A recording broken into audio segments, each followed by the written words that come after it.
When it comes to investing into dividend-paying stocks or ETFs, the frequency of payouts can significantly impact your investment strategy and, of course, your financial goals, depending on where you're at in life. And while quarterly paying dividend stocks are pretty common, there is definitely a compelling case for embracing monthly paying dividend stocks or ETFs for multiple different reasons. Now, in this video, we're going to explore monthly paying dividend stocks, and I'm going to give multiple different reasons on why I think in many situations they are ideal and why they are perfect for certain investors. And then later on in the video, I'm going to show you my favorite monthly paying dividend stocks and explain to you exactly why. Now, if this happens to interest you at all, make sure to please drop a like down below, subscribe, and let's get right into it. Before we get into today's video, make sure to please go to the first link in my description and grab my brand new dividend investing ebook and dividend tracker bundle. I promise you guys are going to find tons of value in both. So just so everyone's for sure on the same page here real quick. Most stocks, something like Apple, pays a dividend on a quarterly basis or around every single 90 days. So for example, so far in 2023, Apple paid out a dividend in February, didn't pay out the next dividend until May, then paid a dividend back in July, and then recently back in November. And although getting paid a dividend every single quarter is perfectly fine, there's nothing wrong with that, and you most likely are going to come across that pretty commonly throughout the markets. There are also different stocks and ETFs, like this right here, Realty Income, for example, that does pay a dividend every single month. So as you can see, Realty Income paid 26 cents back in November, Realty Income paid 26 cents back in October, September, and so on and so forth. Now, reason number one on why I think monthly paying dividend stocks can be very beneficial and why they are just flat out better. For investors that are currently building out their portfolio like myself personally, I am actively building out a portfolio of different monthly paying dividend stocks and ETFs, and on a monthly basis when I actually get paid all the dividends, I am currently reinvesting that money back into more dividend paying stocks and ETFs. And this is exactly how the dividend snowball takes place, the power of compounding. As you continue to invest and reinvest all the dividends along the way, you're going to at some point see exponential growth throughout your portfolio, which hopefully sometime in the future can even pay for your bills and then maybe your entire lifestyle. So by getting these dividends paid to me on a monthly basis versus a quarterly basis like we see here with Apple, for example, I am then able to reinvest the money and get it to work even quicker than that of a quarterly paying ETF or stock. Now, a caveat with that is the fact that it's going to be a marginal increase on whether or not you get something reinvested, say 60 days faster. But either way, I enjoy getting paid more frequently, even if it's the same difference, because I can get that money back into the market a lot quicker. Now, just to show you the difference of a quarterly frequency dividend versus a monthly frequency dividend, over a 30-year time frame with $25,000 starting and $3,600 per year, let's see how much this portfolio would be worth in 30 years. Now, this is once again with a quarterly dividend paid. So this portfolio at the end of 30 years, reinvesting every single dividend with these starting parameters would be worth around $1.159 million at the end of 30 years. Now, if we were to keep every single thing else the same, but turn the dividend frequency to monthly. So after 30 years with monthly dividends paid and reinvested, it is more money. It's not all that much more money, but it is more to say the least. We're at $1.175 million. So realistically speaking, like I talked about earlier in the video, it's not really going to make or break it if you get paid a dividend on a monthly frequency or a quarterly frequency. But there is still a little bit of money left on the table just without having that small amount of time to reinvest a little bit quicker.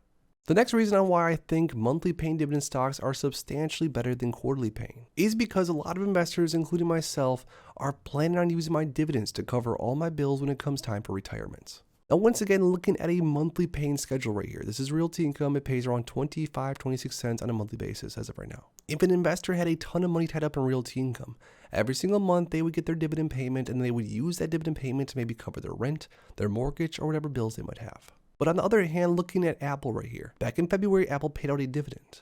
But of course, because Apple pays on a quarterly frequency, the next dividend did not come until May. So for those investors that might not be the best at cash management, or for the investors that just want to get more cash flow on a monthly basis, because remember, most bills come monthly. There's very, very few bills, at least to my knowledge, that you're able to pay on a quarterly basis. Most bills are due on the first of the month. So that being said, investing a large amount of net worth into dividend paying stocks or ETFs that pay quarterly could potentially be an issue for those that might be a little bit closer to retirement and want to rely on those dividend paying stocks or ETFs to help cover their bills on an ongoing basis. Now, once again, just a caveat, it's no difference if Apple pays 24 cents on a quarterly basis versus 8 cents on a monthly basis. Either way, it's the same exact amount of money. I get it. But just on a cash management or cash flow basis, monthly payers can be much easier to deal with when it comes to paying bills ongoingly. Now, my last reason on why I love monthly paying dividend stocks ETFs and why I invest heavily in both of them is not necessarily as much of a serious matter. It's more or less just the fact that it's just fun. I enjoy getting paid more frequently into my brokerages and getting paid every 30 days or so from different stocks or ETFs. It gives you a lot more instant gratification. And because I think a lot of investors agree with me, I think that's why a lot of different ETFs and stocks out there do pay out on a monthly basis. It's really motivating to invest into something like Realty Income, for example. Buying a few shares throughout the months, knowing that within the next month, you are going to be getting paid a dividend off that share. Because of course, Realty Income pays out on a monthly basis. Versus once again, if you were to have bought a share of Apple, let's say in late February, you wouldn't be getting paid a dividend for quite a long time. Now, once again, I fully understand and agree that it doesn't really make all that much of a difference. If you get paid a dividend on a monthly basis or a quarterly basis, it's not all that much different at all. But I will say, as an investor that's been investing in the market for around 7 or 8 years now, I really still thoroughly enjoy getting my $1 dividend or my $100 dividend or whatever amount it is from whatever stock or ETF we're talking about on a monthly basis, just because it feels much more rewarding and it reminds me of how much hard work I put in to buy that stock or ETF in the first place. So just to recap, we went over 3 different reasons on why I think monthly paying dividend ETFs and stocks are superior in multiple different ways. We talked about the fact that you can get the money quicker in your brokerage to reinvest into more different dividend stocks or ETFs to hopefully grow your snowball even faster. We also talked about the fact that a lot of dividend growth investors out there, including myself, are looking to use, or some of them are already using, these dividends for retirement and realistically just need more cash flow on a consistent basis to cover bills.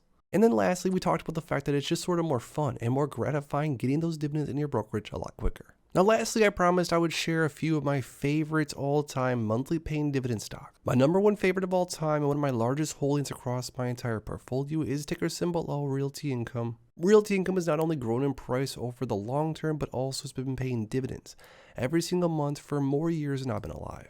Another super high quality monthly paying dividend stock that you should definitely look into if you don't have it already is ticker symbol Main or Main Street Capital. Now, Main Street Capital is a business development company that has been in my portfolio for years now. Main is up 234% on the all-time chart and also has been paying dividends, but not just dividends, also special dividends monthly pretty frequently over the last several years. And lastly, on the monthly paying dividend side of things, my last favorite is actually an ETF, but it's a JP Morgan Nasdaq Equity Premium Income ETF, or JPIE. Now, JPIE is up over 22% on the year-to-date time frame and has over a 10% trailing 12-month dividend yield.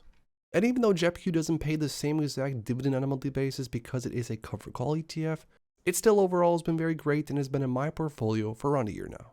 But through all this, now I want to hear from you guys down below. If you happen to be a fan of monthly paying dividend stocks or ETFs, what is the number one reason for you personally on why you love holding on to them, on why you think they're superior compared to quarterly paying? Drop it in the comments down below. If you enjoyed this video, make sure to please drop a like in it and subscribe for more future content like this. Thanks as always for stopping by, and if you are interested in investing, make sure to check out these recent videos I posted right here.